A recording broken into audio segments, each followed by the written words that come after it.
Hello everyone, myself Shubham Gupta and I welcome you all to Unacademy, India's largest e-learning platform. So I hope with the help of this platform you are enhancing your preparation and day by day getting closer to your goals. तो आज का जो video topic है that is your unit conversion for civil engineering competitive examination. जितने भी आपके competitive examination होते हैं वहाँ पे अगर आपका civil engineering as a subject है like CSC examination, ESC examination, GATE, SSC, JE examination, state, AE, PCS examination, ये जितने भी एग्जामिनेशन हैं वहाँ पे आपका civil engineering as a subject वहाँ पे अगर काउंट हो रहा है तो आप जब भी क्वेश्चन को सॉल्व करते हैं तो आपके सामने एक प्रॉब्लम आती होगी, that is the unit conversion. Question में आपको यूनिट डिफरेंट दी हुई है, आंसर आपका डिफरेंट यूनिट में पूछा हुआ है, तो वहाँ पे आपको यूनिट कन्वर्जन आना बहुत ज़्यादा इंपॉर्टेंट है। देखो कई बार प्रॉब्लम क्या होती है कि आपने सब कुछ अच्छे से प्रैक्टिस किया हुआ है, आपको फॉर्मूला पता है, आपको कॉन्सेप्ट पता है, बट आप क्वेश्चन सॉल्व नहीं कर पा रहे हो। क्यों? बिकॉज आपको यूनिट कन्वर्जन नहीं आता, आप एक यूनिट से दूसरे यूनिट में कन्वर्ट नहीं कर पा रहे हो। फॉर एग्जाम्पल एरिया की यूनिट होती है हेक्टेयर और एकड़। सो आपको एरिया गिवन है एकड़ में बट आपको आंसर हेक्टेयर में उसको कैलकुलेट करना है, बट आपको कन्वर्जन नहीं पता होगा तो आप आंसर सही कभी भी सॉल्व नहीं कर पाओगे। आइदर आप उसको अनअटेम्प्टेड छोड़ दोगे उस पर्टिकुलर क्वेश्चन को, या फिर आप उस क्वेश्चन को गलत कर दोगे। सो जब आपने फॉर्मूला याद किया हुआ है, आपने कॉन्सेप्ट पढ़ा हुआ है, बट अगर आप उसको क्वेश्चन को अटेम्प्ट नहीं कर पा रहे हो, सो अल्टीमेटली आप कहीं ना कहीं आप अपने कॉम्पिटिटिव एग्जामिनेशन में लैग करो, रैंक आपकी इम्प्रूव नहीं हो पाएगी।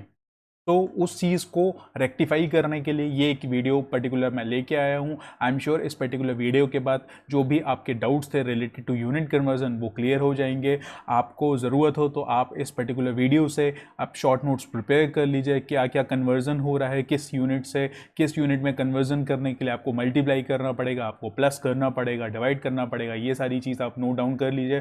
बिकॉज किसी भी एग्जामिनेशन से जाने से पहले आपको ये भी पता होना ज़रूरी है, जितना इंपॉर्टेंट है आपके लिए फॉर्मूला पता होना उतना ही इंपॉर्टेंट है आपके लिए यूनिट कन्वर्जन आना। सो ठीक है, हम अपना वीडियो को स्टार्ट करते हैं।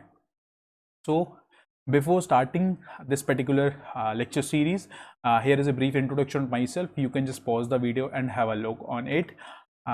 Okay, so the first question that comes in any student mind is that why you should go for Unacademy Plus subscription. So to ease out for you, I have listed few but major advantages that the Plus platform offers you. So the first advantage is that there is unlimited enrollment system for the various courses available on the platform by the various educators. सबसे अच्छा advantage क्या है इस enrolment system का? For example आप जानते हो कि सिविल इंजीनियरिंग कॉम्पिटिटिव एग्जामिनेशन में सिविल इंजीनियरिंग के अप्रॉक्सीमेटली 13 to 15 सब्जेक्ट्स होते हैं, but let's say her student का डिफरेंट प्रिपरेशन बेस बना होगा। लेट्स से किसी को 5 सब्जेक्ट्स पे ज़्यादा फोकस करना है, किसी को सारे सब्जेक्ट पे फोकस करना है, तो आप एनरोलमेंट सिस्टम से क्या कर सकते हो, आप अपने स्टडी प्लान को कस्टमाइज़ कर सकते हो, आप मॉडिफाई कर सकते हो। आपको 5 सब्जेक्ट्स पे ज़्यादा फोकस करना है तो आप अपने आप को एनरोल करा सकते हो, उसमें ज़्यादा आप फोकस कर सकते हो। बाकी सब्जेक्ट्स को टाइम आप कम कर सकते हो, जो आप टाइम वहाँ पे डिवोट कर रहे होगे। नेक्स्ट इस जिस भी कोर्स में आपने अपने आप को एनरोल कराया हुआ है वहाँ पे लाइव क्लासेस रन होंगी ऑन द प्लेटफॉर्म। दोनों ही प्लेटफॉर्म पे आपके पास अवेलेबल होगा, बट ऑब्वियसली अगर आप प्लस प्लेटफॉर्म पे हो that is exclusively for you, so ultimately that particular video will be available on the Unacademy app. Advantage क्या होता है लाइव क्लास का?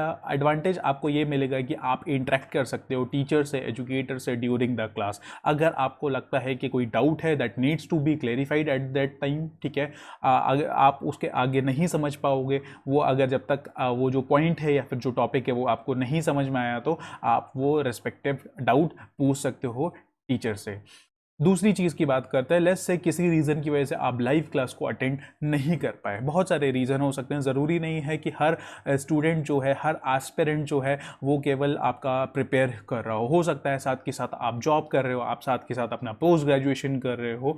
सो अब you might be busy in something, ठीक है, आप कहीं ना कहीं पे अपने आप को एंगेज किया हुआ है, तो आपके लिए एक और एडवांटेज क्या है कि वो पर्टिकुलर वीडियो लेक्चर जो होगा वो आपको आपके पास रिकॉर्डेड फॉर्म में अवेलेबल होगा। सो जो भी भी आपका कन्वीनियंट टाइम होगा आप उस टाइम में उस अपने स्टडी को या फिर उस लेक्चर को आप कंटिन्यू कर सकते हो, आपका लेक्चर मिस नहीं होगा। ऑफलाइन कोचिंग में क्या होता था कि आप अगर कोचिंग को अटेंड नहीं कर पाए किसी रीज़न की वजह से, तो आपको आपका जो लेक्चर होता था वो मिस हो जाता था, बिकॉज वहाँ पे रिकॉर्डिंग सिस्टम नहीं होता था। बट यहाँ पे you have a recording system, आपके पास आपके लिए हमेशा वो वीडियो लेक्चर अवेलेबल होगा। नेक्स्ट एडवांटेज की बात करता हूँ, स्ट्रक्चर्ड लर्निंग। यस, आपको पता है किसी भी कॉम्पिटिटिव एग्जामिनेशन को क्रैक करने के लिए एक स्ट्रैटेजी होनी चाहिए, एक प्रॉपर वे में आपको पढ़ना पड़ेगा। बिकॉज यहाँ पे अगर आप कंपेयर करोगे सेमेस्टर एग्जामिनेशन से, so the system is totally different. यहाँ पे कोई भी मिनिमम मार्किंग नहीं होती है।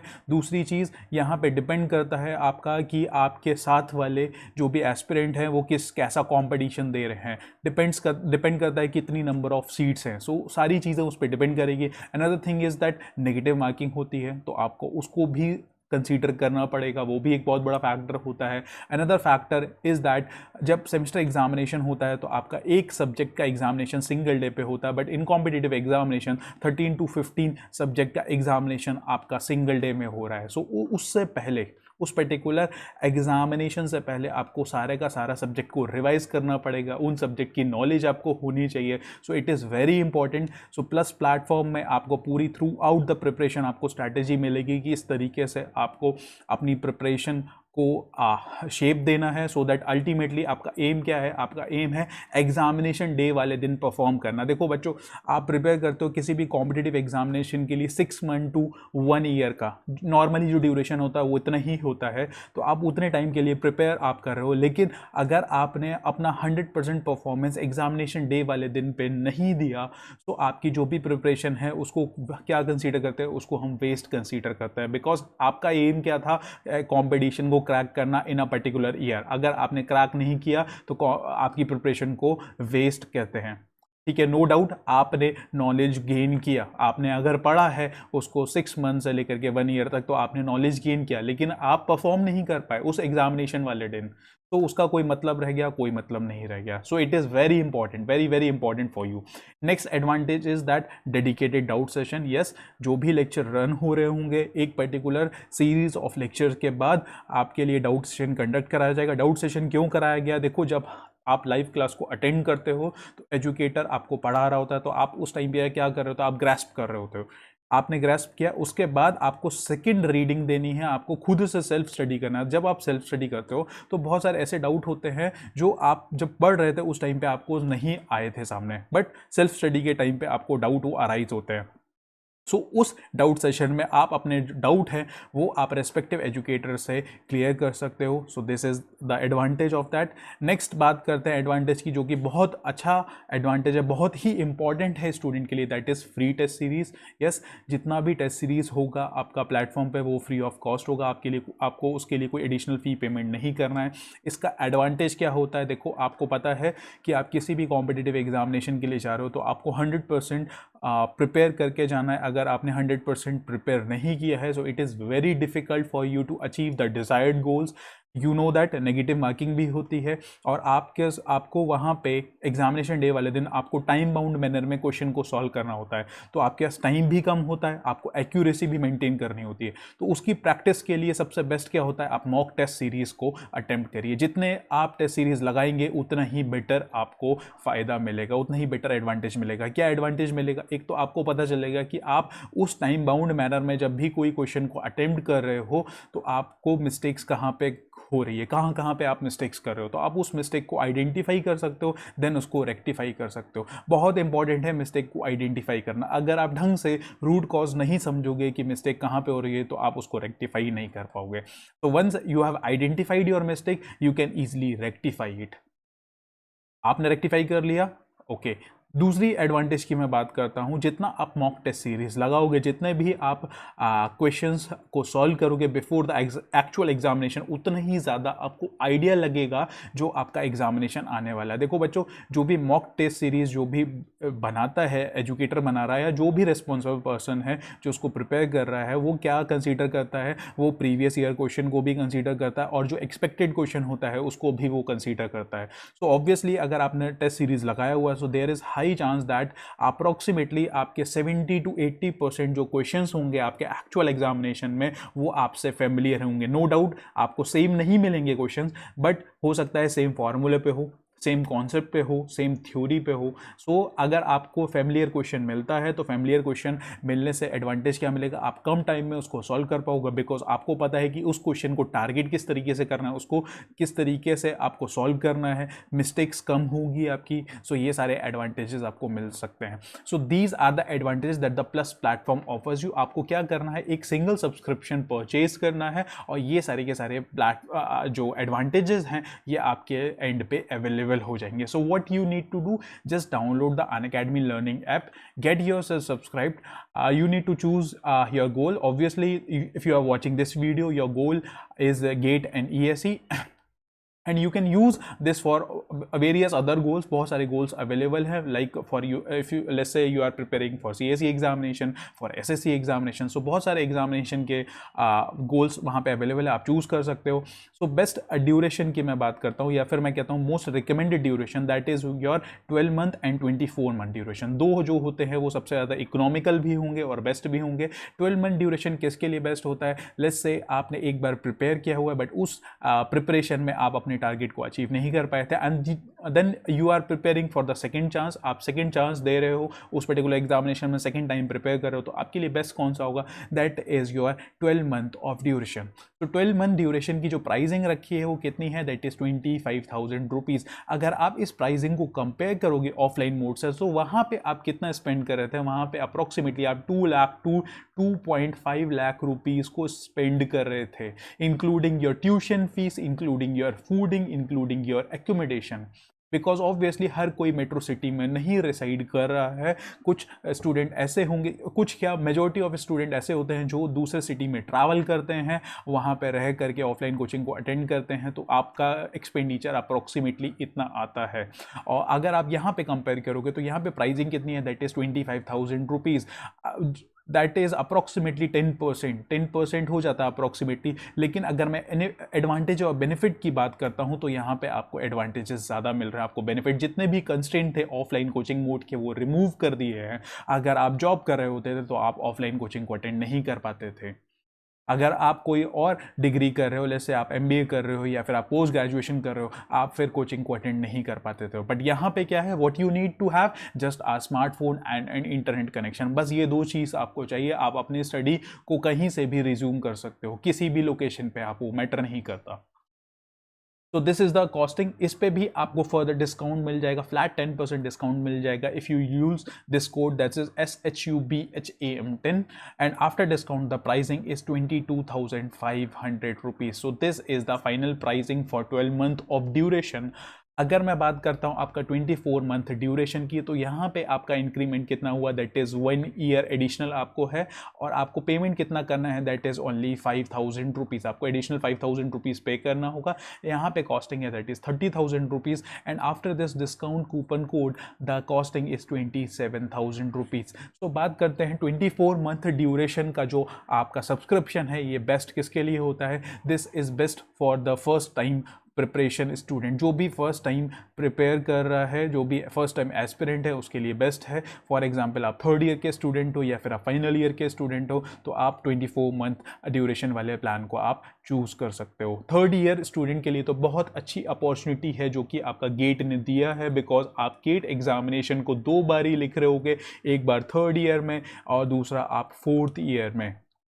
तो आपको 2 बार एग्जामिनेशन लिखने को मिल रहा है विदाउट वेस्टिंग एनी ईयर, कोई भी आपका गैप नहीं होगा। ऑब्वियसली आपने थर्ड ईयर में एग्जामिनेशन दिया, आपकी जो भी रैंक आई, और आप फोर्थ ईयर में फिर से उसको एग्जामिनेशन को लिखोगे, आप अपनी AIR को इम्प्रूव करोगे डेफिनेटली। तो it is a very good opportunity for the third year student. So I have listed all the advantages that the Plus platform offers you. I'm sure now you are able to decide whether you should go for a Plus subscription or not. Okay, so हम अपना video को start करते हैं। यहाँ पे सारे के सारे यूनिट कन्वर्जन्स को पढ़ेंगे, जितने भी आपके यूनिट कन्वर्जन किसी न किसी क्वेश्चन के फॉर्म में पूछे गए हैं। देखो बच्चों, डायरेक्टली यूनिट कन्वर्जन नहीं पूछता है आपसे, बट क्या होता है, क्वेश्चन में आपको उसको यूज़ करना पड़ जाता है। तो इसलिए बहुत इंपॉर्टेंट चीज़ हो गई है कि आपको यूनिट कन्वर्जन भी आना चाहिए। जो सबसे पहले एकदम बेसिक से स्टार्ट करेंगे, that is your length. Length से हम स्टार्ट करते हैं। So this is your unit conversion.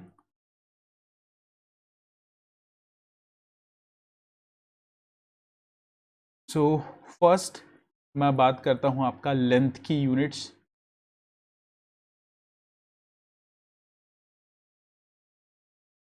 जितनी भी इंपॉर्टेंट है वो मैंने सारी यहाँ पे लिस्ट की हुई है, ठीक है। आप अपना शॉर्ट नोट्स ज़रूर प्रिपेयर कर लीजिए। सो मैं बात करता हूँ आपका सेंटीमीटर की। तो 1 centimetre is equals to 10 mm, ठीक है। सिस्टमैटिक वे में हम सारे के सारे को पढ़ेंगे। Then 1 metre is equals to your 100 centimetre.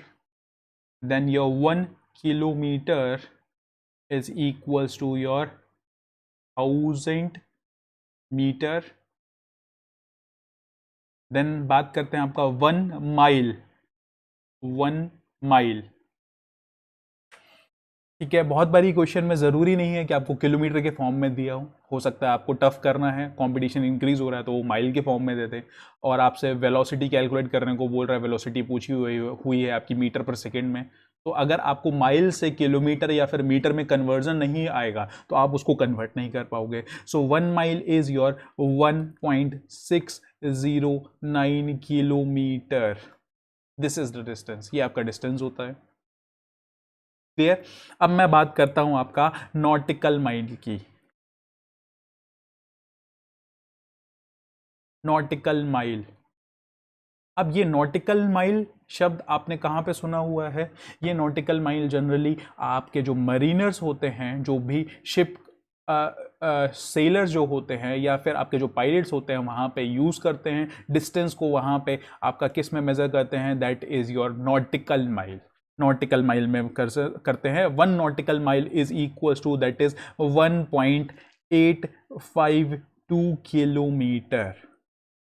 अब कोई भी क्वेश्चन ये आपसे, आपके दिमाग में अगर ये क्वेश्चन आ रहा है कि हम नॉटिकल माइल में क्यों मेज़र करते हैं, क्यों, माइल्स भी तो है, किलोमीटर भी तो है, हम नॉटिकल माइल में क्यों मेज़र करते हैं? तो नॉटिकल माइल में इसलिए मेज़र करते हैं बिकॉज जो आपको पता है कि जो भी सेलर्स होते हैं या फिर जो भी मरीनर्स होते हैं वहाँ पे हम पहले जब हम एक लोकेशन से दूसरे लोकेशन पे नेविगेट करते थे तो हम वहाँ पे मैप्स यूज़ करते थे। जीपीएस सिस्टम नहीं था, मैप यूज़ करते थे। और मैप में जो सबसे इंपॉर्टेंट चीज़ होती है एक लोकेशन से दूसरे लोकेशन या फिर एक लोकेशन को आइडेंटिफाई करने के लिए, that is your latitude and longitude. ये दो इंपॉर्टेंट चीज होती है। तो वहां पे जो आपका डिस्टेंस होता है that is in terms of your nautical mile. And 1 minute of your latitude, that is, मैं यहां पे लिख देता हूं 1 मिनट, आपको पता है एंगल के फॉर्म में होता है वो, ठीक है। सो 1 सेकेंड, 1 मिनट और 1 degree. So 1 minute of latitude, 1 minute latitude अगर आप मूव करोगे so that is equals to what? That is equals to 1 nautical mile. ये आपका रिलेशन होता है। दैट्स वाई यहाँ पे हम नॉटिकल माइल में इसको रिपोर्ट करते हैं। ये अभी का सिस्टम नहीं है, ये आपका बहुत पुराना सिस्टम है। ऑल्दो आपको ये चीज़ याद करने की ज़रूरत नहीं है, बट एज अ नॉलेज, ठीक है, एज अ जनरल नॉलेज मैंने आपको ये चीज़ बता दी। हो सकता है किसी जीएस के पेपर में आपको ये क्वेश्चन पूछा जा सकता है, दिस वैल्यू, तो आप यहाँ पे बता सकते हो और आपको ये चीज़ पता चल गई कि वहाँ पे हम नॉटिकल माइल के फॉर्म में क्यों हम उसको रिपोर्ट करते हैं। सो आपको ये इसमें से वैल्यू कौन सी याद होनी चाहिए? आपको लेंथ के केस में you need to memorise, just a minute, important बता देते हैं। नॉटिकल माइल आपको मेमोराइज करने की ज़रूरत नहीं है, आपको ये जो 4 वैल्यू है, ठीक है, ये आपको याद होनी चाहिए।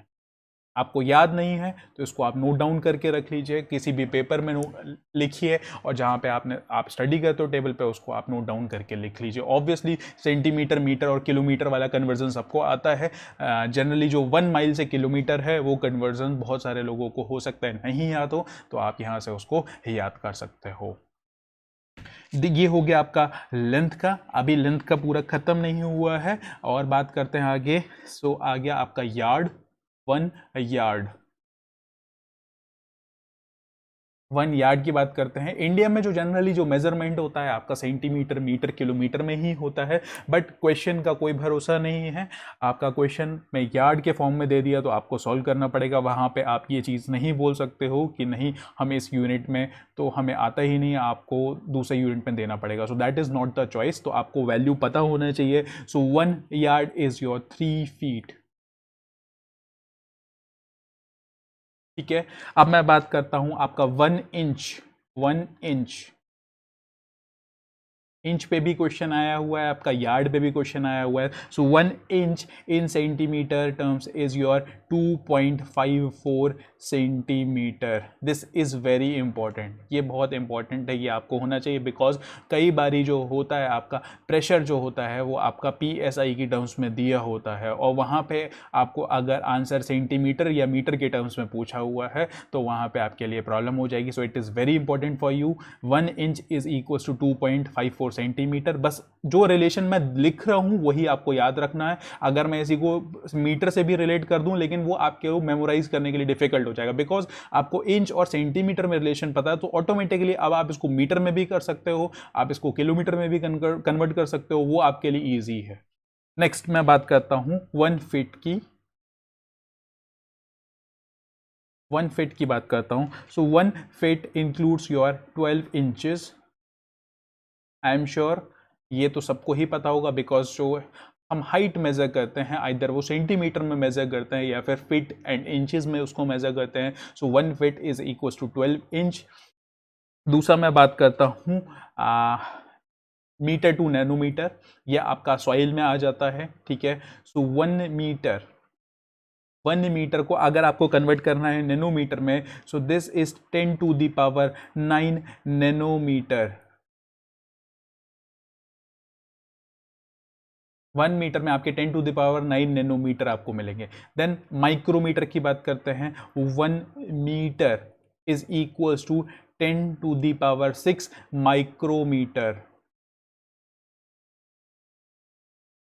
इसको हम nm, स्मॉल nm से डिनोट करते हैं, और इसको दिस इज योर माइक्रोमीटर। तो ये सारी यूनिट आपकी किसकी हो गई, लेंथ में, तो ये वैल्यू आपको याद होनी चाहिए। दिस इज इंपॉर्टेंट, जिस पे भी मैंने स्टार मार्क किया हुआ है ये आपके लिए इंपॉर्टेंट हो गई। अगेन यहाँ पे ये नॉटिकल माइल को कैपिटल NM से हम डिनोट करते हैं, and this is important for you, ये आपको याद होनी चाहिए। ओके, नेक्स्ट अभी हम बात करेंगे आपका एरिया की जो यूनिट होती है, सेकेंड एरिया। एरिया में जो भी आपकी यूनिट होती है, अब एरिया में क्या कर दिया आपका लेंथ टू दी पावर 2। तो अगर आपका सेंटीमीटर स्क्वायर से किलोमीटर स्क्वायर में दिया हुआ है, so that is very easy. Let's say आपका you know that 1 centimetre is equals to what, just a minute, 1 metre इसको रखते हैं, yes, 1 metre is equals to 100 centimetre. तो अगर आपको इसको एरिया में करना है, so this is square, so this is square, इस तरीके से आपका कन्वर्ट हो जाएगा। सो दिस इज वेरी इजी, ये बहुत इजी है, ये आप कन्वर्ट कर लोगे। इस पे मैं डिटेल में नहीं जाता, बिकॉज ऑलरेडी लेंथ में मैंने डिस्कस किया हुआ है। अब मैं बात करता हूं एकड़ की। एक और यूनिट आपकी होती है, दैट इज योर एकड़। तो 1 एकड़ is equals to 0.4 hectare. 1 acre is equals to 0.4 hectare. So this is very important, ये आपका सर्वे में आपको ये क्वेश्चन मिल सकता है इस तरीके से, या फिर आपको सॉइल में भी ये क्वेश्चन मिल सकता है, तो ये रिलेशन आपको याद होना चाहिए। दूसरा रिलेशन की बात करते हैं, that is your 1 hectare. 1 hectare is equals to 10 to the power 4 metre square. ये भी आपके लिए इंपॉर्टेंट है, ये आपका हाइड्रोलॉजी में यूज होता है, बहुत बारी ये क्वेश्चन पूछा गया है। So this is your 1 hectare and it is equal to 10 to the power 4 metre square. आपको पता है ये किसकी यूनिट है, this is the unit of your area. Next हम बात करते हैं आपका वॉल्यूम की। वॉल्यूम, यस, अभी हम वॉल्यूम की बात करेंगे। सो वॉल्यूम में सेम अगेन वही चीज हो जाएगी। अगर मुझे मीटर से सेंटीमीटर में जाता हूँ, so that is 100 centimetre. So this is cube, ये आपको क्यूब करना पड़ेगा. Again this is to the power 3. This is very easy, बहुत इजी है आपके लिए इसको कन्वर्ट करना. अब जो दूसरी आपकी यूनिट होती है वो आपकी क्या होती है उसके बारे में बात कर लेते हैं. So 1 metre cube is equals to what? This is equals to 1000 liter. This is equals to 1000 liter. ये याद होना चाहिए आपको. This is important for you. एक और बात करते हैं आपका बैरल. 1 बैरल.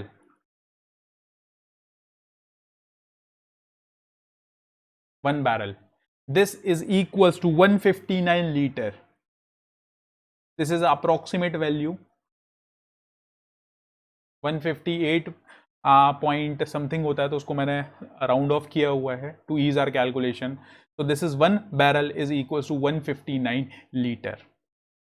आपने सुना होगा जब भी आप पढ़ते हो इंटरनेशनल मार्केट में क्रूड ऑयल के जो प्राइस होते हैं, आपका क्रूड ऑयल का जो प्राइस है दैट इज 50 यूएसडी, ठीक है, या 60 यूएसडी, या फिर आज क्रूड ऑयल का प्राइस हो गया आपका 100 यूएसडी. तो वो जो वैल्यू बताते हैं दैट इज नॉट पर लीटर, दैट इज योर पर barrel. So 1 barrel is equals to 159 liter. So this is also important for you. ये भी आपको याद होना चाहिए. Next हम बात करते हैं your mass, unit of mass. Fourth, mass की यूनिट के बारे में हम बात करते हैं, ठीक है. So first is your, सबसे पहले हम बात करेंगे ग्राम की. 1 ग्राम. So this is equals to 1000 milligram. ये आपका यूज हो जाता है सॉइल में, आपका यूज होता है ये एनवायरमेंटल इंजीनियरिंग में. देन आते हैं आपका केजी पे. तो 1 kg is equals to 1000 grams. Then in terms of, अगर इसको मुझे पाउंड के टर्म्स में करना होगा तो उसको भी मैं देख लेता हूं. 1 kg is equals to 2.204 pound. Yes. So all three are important for you. कभी हो सकता है क्वेश्चन में आपको केजी या ग्राम की जगह पे पाउंड में दिया हुआ है, देन आपको कैलकुलेट करना है. तो आपको पता होना चाहिए that 1 kg includes your 2.204 pounds. Next हम बात करते हैं आपका 5th about temperature.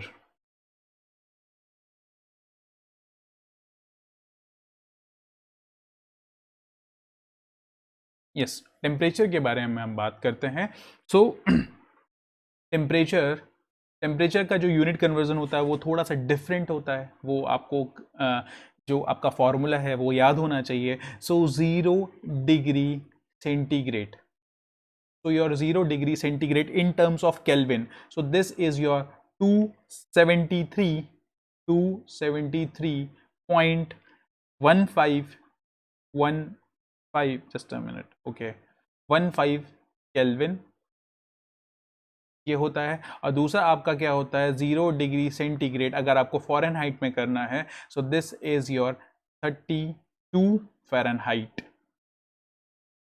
This is the relation. ये आपका रिलेशन होता है, बट ऐसा नहीं है कि आपने इसको 1 किया तो आप उससे मल्टीप्लाई कर सकते हो. So this is relation. क्या होता है relation is your 1 kelvin, not exactly 1 kelvin. अगर आपको डिग्री सेंटीग्रेड से आपको केल्विन पे जाना है, यस, तो this relation is, so this is your degree centigrade में जितनी भी वैल्यू है, लेट्स से आपका x है, सो x डिग्री सेंटीग्रेड प्लस 273.15. तो ये वैल्यू किस में आ जाएगी आपके केल्विन में आ जाएगी ये value. So this is the relation. अगर मैं फ़ारेनहाइट की बात करता हूं, सो this is your x degree centigrade into 9/5 into 9/5. 9/5 से आपको मल्टीप्लाई करना पड़ता है, प्लस 32. तो यहाँ पे 0 डिग्री सेंटीग्रेड था तो दिस इज 32. अगर ये आपका 1 डिग्री सेंटीग्रेड हो जाता, ठीक है, अगर 1 डिग्री होता, सो दिस इज 1 इंटू 9/5 प्लस 32. सो ये आपको ध्यान में रखना है. जितना आपको कन्वर्जन ध्यान में रखना है उससे ज़्यादा इंपॉर्टेंट है आपको ये फॉर्मूला, ये जो रिलेशन है ये आपको ध्यान में रखना. So this is also important for you.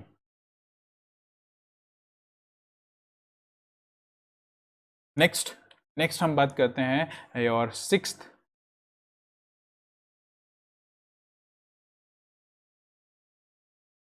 जो है आपका, दैट इज योर प्रेशर.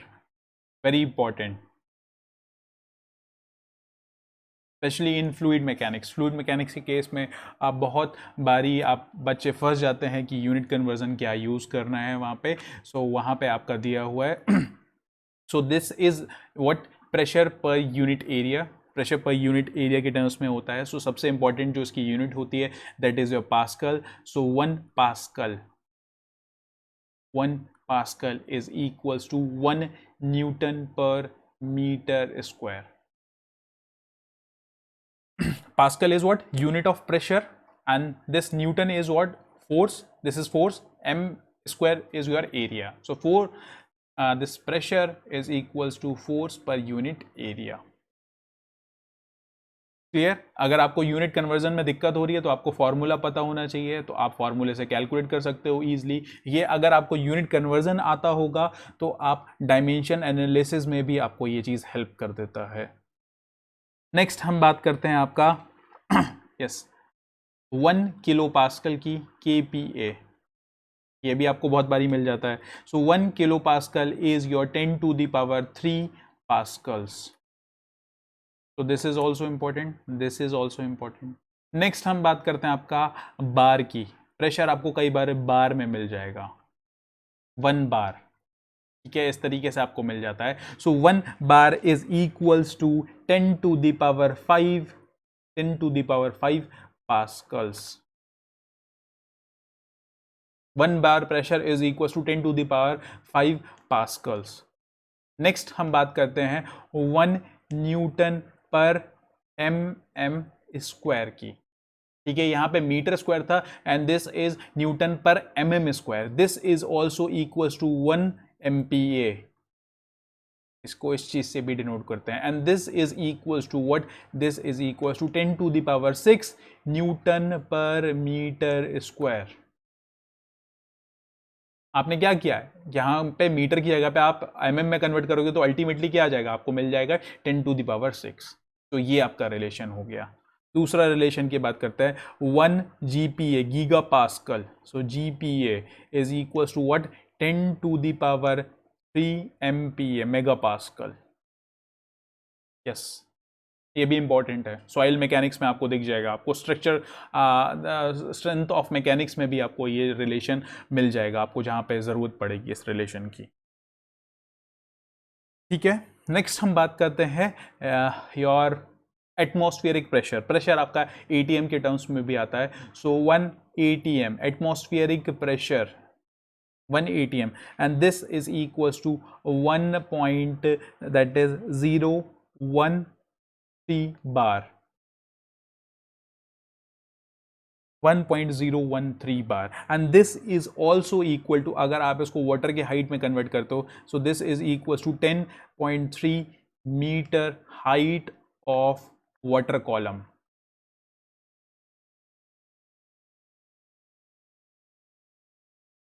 अगर आप वाटर कॉलम लोगे जिसमें हाइट होगी that is 10.3, so that pressure is almost equal to 1 atmospheric pressure ATM. So this is the unit of pressure. ये सारे के सारे कन्वर्जन्स आपको याद होने चाहिए. नेक्स्ट मैं बात करता हूं आपका, next is your degree to radian. Surveying में आपका यूज होता है. अगर आपको डिग्री से रेडियन में कन्वर्ट करना है तो वहां पे आपको हेल्पफुल होगा. So next is your this is your 7th. Yes, this is your 7th degree to radian.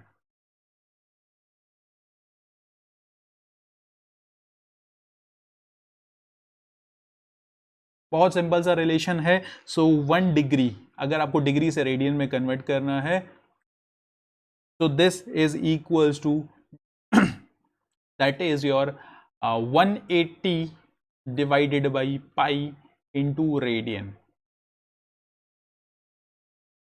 जो भी वैल्यू आपकी रेडियन में है उसको आप मल्टीप्लाई करो 180 by pi से, then you will get that value in what?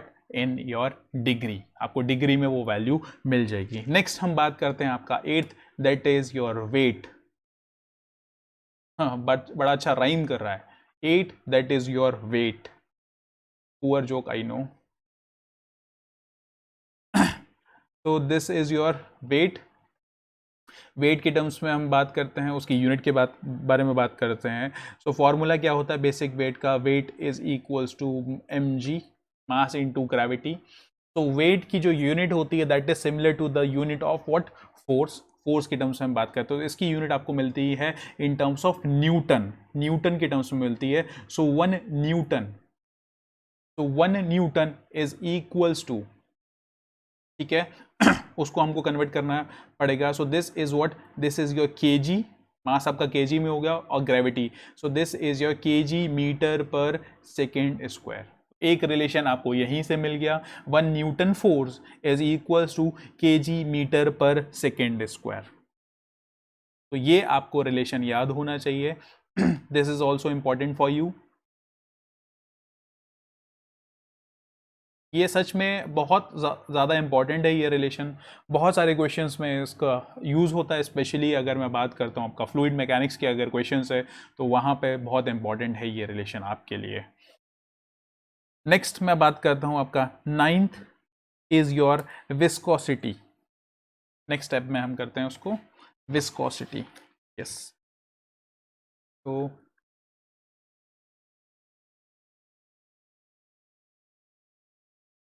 Viscosity की बात करेंगे, there are 2 types of viscosity.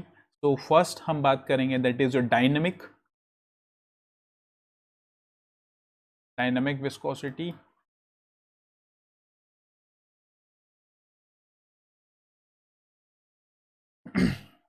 So dynamic viscosity की जो आपकी यूनिट होती है, most common unit, that is what? Poise.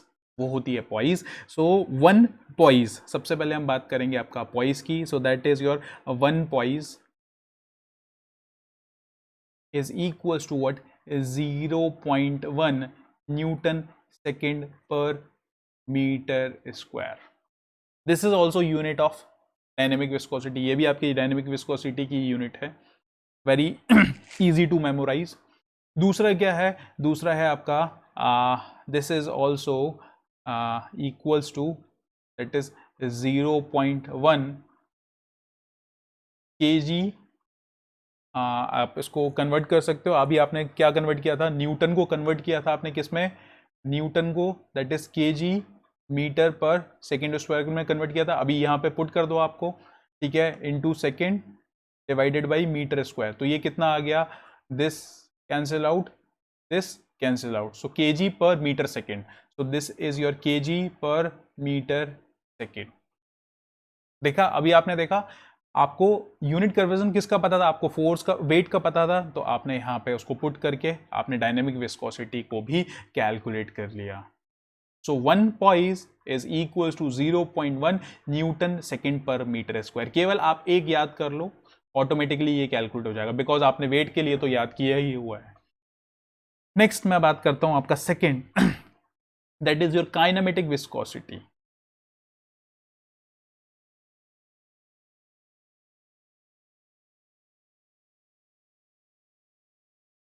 Kinematic viscosity, kinematic viscosity का फॉर्मूला क्या होता है? That is your dynamic viscosity divided by your density. यहाँ पे आपने डेंसिटी से डिवाइड कर दिया, सो व्हाट यू गेट, आपको क्या मिलता है? यहाँ पे इसकी जो यूनिट होती है that is in terms of stokes. So 1 stoke, ठीक है, is equals to what? 10 to the power -4 metre square per second, metre square per second. So this is the unit. This is also again important for you. कैसे निकली value, इसको हम देख लेते हैं। यहाँ पे फॉर्मूला आपको पता ही है, यहाँ पे मैं रफ कैलकुलेट कर देता हूँ आपके लिए।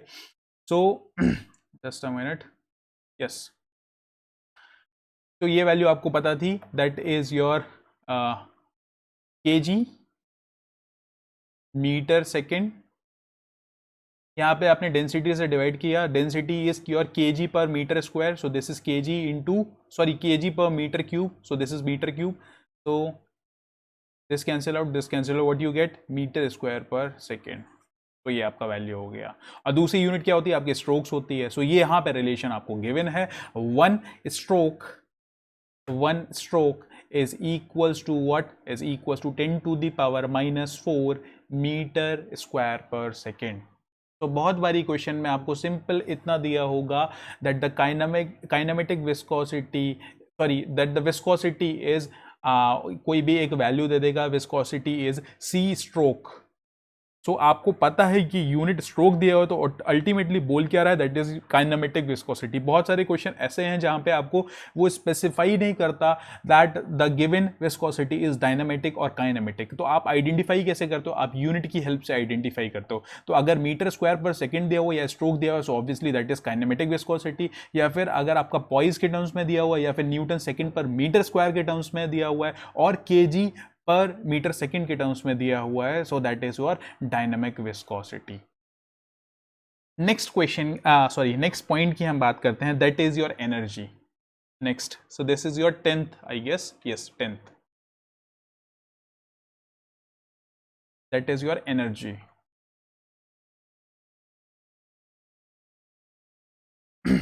ओके, एनर्जी की यूनिट्स को हम डिस्कस कर लेते हैं। So energy is basically what, this is your capacity to work.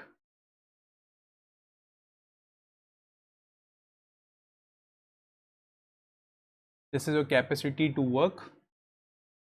So इसको हम कन्वर्ट कर देते हैं। So first is your joule, obviously आपको पता है जूल्स के टर्म्स में होती है। सो 1 जूल, ठीक है, जूल को आपको कन्वर्ट करना है किसमें, और ऑब्वियसली वर्क के टर्म्स में, work is your force into displacement, यही हो जाता है आपका। So 1 joule is equals to what, that is equals to 1 force is your newton, distance is your metre, so that is your 1 Newton metre. So 1 joule is equals to 1 Newton meter. So this is also important for you because energy एक हो सकता है आपको joules के terms में दिया हो तो आपके लिए डिफिकल्ट हो सकता है उसको मेमोराइज करना, या फिर अगेन इसको अगर केजी में आपको कन्वर्ट करना है तो आप कन्वर्ट कर सकते हो। क्या हो जाएगा आपका, that is equals to 1 newton की यूनिट को आपको कन्वर्ट करना है, so that is what, KG metre per second square into metre हो गया। So this is your KG metre square per second square. Simple, बस आपको याद क्या रखना है, आपको केवल इतना याद रखना है, आगे वाला याद नहीं रखना, वो आप उसको कैलकुलेट कर लोगे इजीली। जितना कम याद रखोगे उतना बेटर आपके लिए होगा, बिकॉज जो ब्रेन है आपकी, उसकी जो कैपेसिटी है वो लिमिटेड होती है। तो जितना भी कूड़ा कबाड़ा है आपके दिमाग में उसको रिमूव कर दीजिए। तो जो आप स्टडी पढ़ रहे हो, जो भी चीज़ें आप पढ़ रहे हो, काम की चीज़ें, उसको भी आपको देख समझ के ही स्टोर करनी है। आपको अननेसेसरी चीज़ें को मेमोराइज नहीं करना है, चीज़ों को रटना नहीं है, चीज़ों को समझना है। समझोगे चीज़ों को तो लॉन्ग ड्यूरेशन तक आपको याद रहेगी। अगर आप रटोगे तो आपको ज़्यादा देर तक वो चीज़ें याद नहीं रहेगी। आपने देखा होगा बहुत सारे एग्जामिनेशन आपने ऐसे दिए होंगे कि आप रात में पढ़ रहे हो, आपने रटा चीज़ों को, एग्जामिनेशन दिया, उसके बाद आप भूल गए। बहुत सारी चीज़ें ऐसी हुई होंगी ऑब्वियसली आपके सेमेस्टर एग्जामिनेशन में, बट यहाँ पे आपको वो चीज़ नहीं करनी है, बिकॉज आप साल भर प्रिपेयर कर रहे हो, आपको 15 सब्जेक्ट की नॉलेज होनी चाहिए और आपको वहाँ पे एग्जामिनेशन देना है। तो जितना अंडरस्टैंडिंग अच्छी होगी सब्जेक्ट की उतना ही बेटर आपके लिए होगा, लॉन्ग लास्टिंग मेमोरी आपकी रिटेन रहेगी। तो this is the unit of energy. Then बात करते हैं आपका पावर की बात करते हैं। So this is your 11th, yes, power.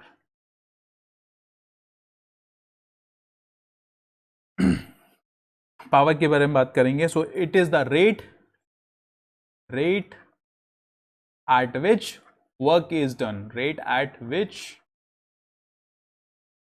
just a minute, work is done, or you can say energy consumed. What is the energy consumed or converted?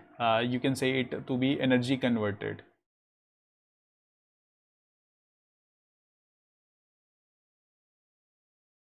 So this is the power के बारे में बात कर रहे हैं। तो power की एक आपकी जो फेमस यूनिट होती है that is your 1 horse power. ये आपको बहुत बारी मिल जाएगी। कोई मोटर पंप है, उसकी कैपेसिटी जब आप पूछते हो कि पावर पूछते हो कितनी पावर है, so in terms of what, horse power, या फिर bhp के टर्म्स में भी हम बोलते हैं। So that is almost same and this is equals to what, that is equals to 746 watts. This is also very important for you, ये आपको याद होना चाहिए। 1 horse power is equal to 746 watts. अब दूसरा जो रिलेशन है दैट इज योर वॉट्स। अगर आपको वॉट्स, ठीक है, अगर आपको वॉट को कन्वर्ट किस में करना है, आपको कन्वर्ट करना है आपको जिसमें अभी हम पहले पढ़ रहे थे आपका एनर्जी, एनर्जी का टर्म्स में हम पढ़ रहे थे, यहाँ पे आ जाओ, ठीक है। So this is what, this is your work done per that is the rate of work done, that is work done per unit time. तो अगर आप क्या कर दोगे, इसको टाइम से डिवाइड कर दोगे तो आपको वैल्यू क्या मिल जाएगी, आपको वैल्यू ऑफ पावर मिल जाएगी। So 1 watt is equals to, अगर मुझे न्यूटन के टर्म्स में करना है, that is Newton metre, this is your work per unit time या rate, that is your second, ये आपका सेकेंड में होगा। तो 1 watt is equals to 1 watt is equals to 1 Newton metre per second.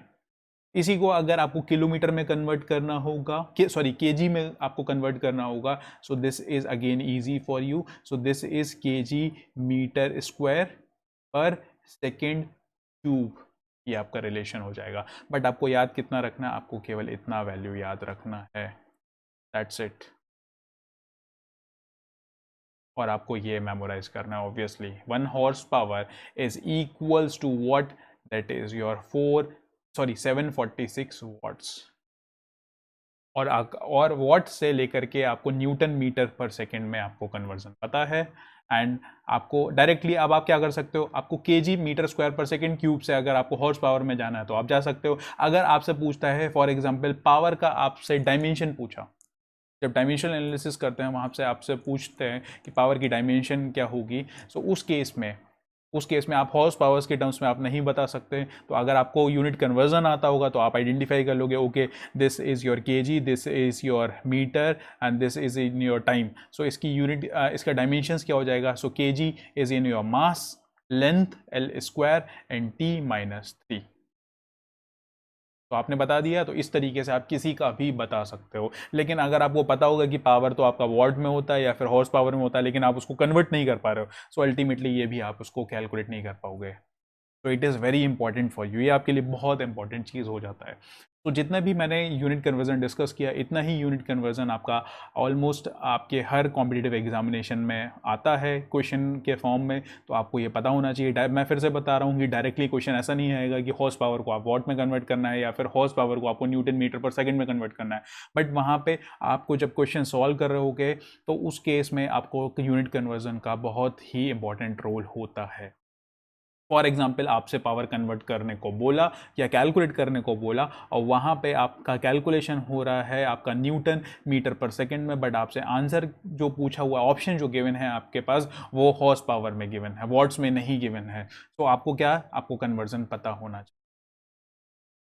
तो थैंक यू, आपका जितने भी यूनिट कन्वर्जन थे मैंने यहाँ पे डिस्कस कर लिए। Thank you for watching this video. अगर वीडियो आपको अच्छा लगा है या थोड़ा बहुत भी आपको हेल्पफुल लगा है तो प्लीज़ इसको लाइक करिए, अपने फ्रेंड के साथ शेयर करिए, चैनल को सब्सक्राइब करिए। और अगर आपने अभी तक टेलीग्राम चैनल को ज्वाइन नहीं किया है तो आप प्लीज़ उसको ज्वाइन कर लीजिए। उसकी लिंक है दैट इज़ @SGIIT। जो भी लेटेस्ट अपडेट होंगे लेक्चर से रिलेटेड, कोई भी नया लेक्चर आ रहा है either on the YouTube platform और ऑन द अनअकैडमी प्लेटफॉर्म, तो वहाँ पर आपको अवेलेबल हो जाएगा, लिंक पहले से मिल जाएगी, सो दैट आपका कोई भी लेक्चर जो है वो मिस ना हो। और अगर कोई इम्प्रूवमेंट करना है तो आप प्लीज़ कमेंट सेक्शन ओपन है आपके लिए, प्लीज़ आप कमेंट करके आप बता सकते हैं कि क्या इम्प्रूवमेंट करना है या फिर कोई और नया वीडियो भी लेके आना है। So your recommendation are most welcome. So thank you everyone. Thank you for joining this session. Stay safe and stay healthy.